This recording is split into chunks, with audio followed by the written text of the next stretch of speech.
할렐루야, 반갑습니다. 오늘 욥기서 8장 말씀 함께 나누도록 하겠습니다. 자, 욥기가 지혜 서적이기 때문에 굉장히 좀 어려운 부분들이 있습니다. 다른 성경들은 뭐 스토리로 연결이 되는데 욥기는 대화로 연결이 된다는 것을 아셔야 되고, 욥기 구조를 머릿속에다가 가지고 욥기를 읽으셔야 욥기를 이해하기가 쉬워요. 조금 복습을 하면은 1장과 2장에서는 하나님과 사탄의 대화가 나옵니다. 욥이라는 사람이 있는데 너무나 신앙이 좋은 거예요. 하나님이 그를 칭찬하고 정말 악에서 떠나고 순전하고 하나님 뜻 가운데 사는 욥이 너무나 하나님 보시기에 좋습니다. 사단이 와서 송사를 하죠. 하나님, 욥이 하나님 잘 믿는 이유는 그가 복을 받았기 때문이에요. 재물이 많잖아요. 자식들이 많잖아요. 그가 명예와 그 많은 사람들에게 칭송을 받지 않습니까? 그러니까 하나님 섬기는 거예요. 하나님께서 그것들을 다 치워버리시면은 그 하나님을 저주할 겁니다. 욥이 자녀들이 죽고 사업이 망하고 몸에 병이 듭니다. 그러나 하나님이 나에게 복도 주시지만 화도 주신다는 믿음을 가지고 그가 그것을 버텨나갑니다. 그리고 이제 3장에서는 마음에 하나님께 탄식을 하죠. 차라리 내가 태어나지 않았더라면 이러한 고통을 겪지 않을 텐데 하면서 그 마음의 고통을 이야기할 때 3명의 친구가 옵니다. 엘리바스, 소발, 빌닷이라는 사람들이 와서 그를 위로하러 왔는데 욥을 보고 울지요. 그리고 7일 동안 아무 말을 하지 않습니다. 그리고 8일째 되던 날에 욥이 자기의 이 괴로움을 얘기하니까 엘리바스라고 하는 사람이 와서 이야기를 합니다. 연장자죠. 사람이 살아갈 때 원인과 결과가 있다. 그대가 이런 고난을 겪게 되는 것은 죄를 지었기 때문이다라고 하는 인과응보의 사상으로 욥에게 얘기를 합니다. 욥이 이제 대답을 했습니다. 그렇지 않다. 나는 하나님 앞에 바로 살아가고 이 환난 가운데 하나님을 더욱더 의지하고 있다라고 얘기했습니다. 그게 이제 욥의 이제 답변이었고요. 오늘 8장에는 빌닷이라는 사람이 등장을 합니다. 그래서 빌닷이 이야기를 하는데 빌닷 역시도 지혜자지요. 여기 욥의 친구들이 다 지혜자들인데 그 역시도 인과응보의 사상을 가지고 있습니다. 그건 뭐냐? 하나님이 그대를 보니까 죄가 있다. 그러니까 이 고난을 받는 거다라고 그는 이야기를 합니다. 이 욥기에 나와 있는 이 사람들은 하나님의 뜻들이 너무나 오묘하다는 것을 다 깨닫지 못했습니다. 그건 무슨 말씀이냐면은 인생이라는 것이 1 더하기 1은 2처럼 단순하지 않다는 거예요. 제가 바둑을 조금 두는데요. 서봉수 구단이 그 한 이야기를 제가 한번 읽은 적이 있었습니다.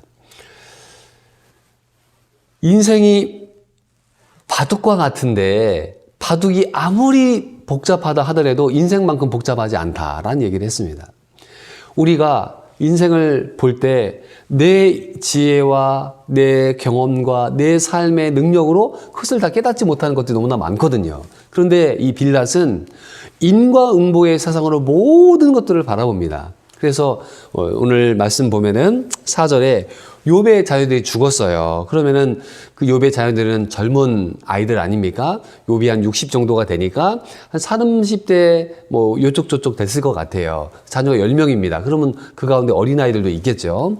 그러면은 자녀가 죽은 그 가정에 와서 조문을 왔는데 어떻게 위로를 해야 됩니까? 정말 이 아이들이 죽은 것이 너무나 슬프고 안타까운 일이다. 그러나 하나님이 그 아이들을 천국으로 데려가셨다. 더 많은 죄를 짓기 전에 하나님이 그를 데려가셨다라고 그를 위로해 주어야 되는데 4절에 보시면은요. 내 자녀들이 주께 죄를 지었으므로 주께서 그들을 그 죄에 버려두셨다. 그 너희 아이들 죽은 거 죄 때문이야 라고 이야기를 합니다. 얼마나 이 욥의 마음이 아프겠습니까? 또 이 빌닷이 이제 얘기를 할 때 2절에 보시면은 어느 때까지 이런 말을 하겠으며 어느 때까지 내 말에 거친 바람과 같이 같겠느냐. 이 욥이 막 이제 한탄을 하고 답변을 하니까 거친 말을 한다고 이야기를 해요. 이 마음에 고통이 있는 사람들의 마음을 위로하지 못하는 빌닷을 보게 됩니다. 그런데 이 빌닷이 하는 말이 다 틀린 말은 또 아닙니다. 그러니까 욥기를 읽으면서 옳은 말도 있고 틀린 말도 있고 섞여 있고요.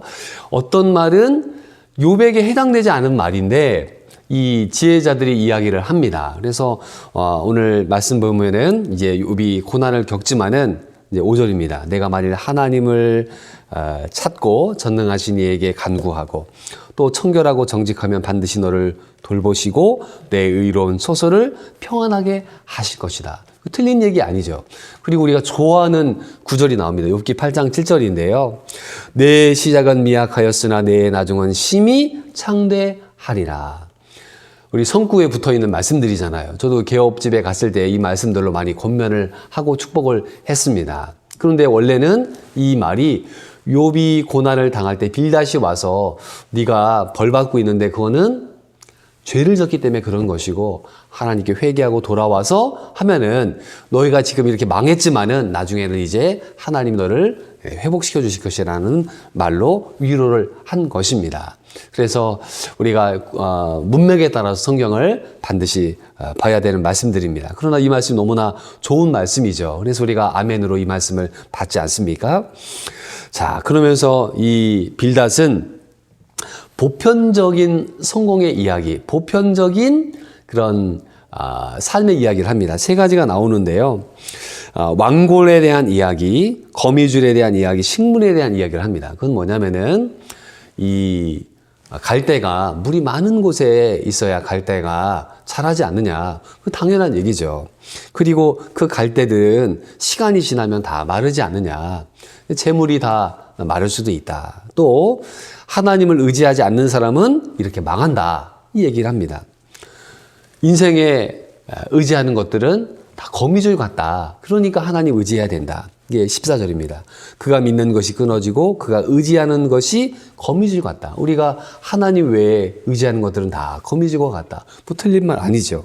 또 식물이 있는데 그 식물을 뽑아내면은 거기에 빈자리가 있고 거기에 또 다른 식물들이 자라나게 될 것이다. 보편적인 것들을 이야기합니다. 그러면서 20절에 하나님은 순전한 사람을 버리지 아니하시므로 악한 자를 붙들어 주지 아니하신다.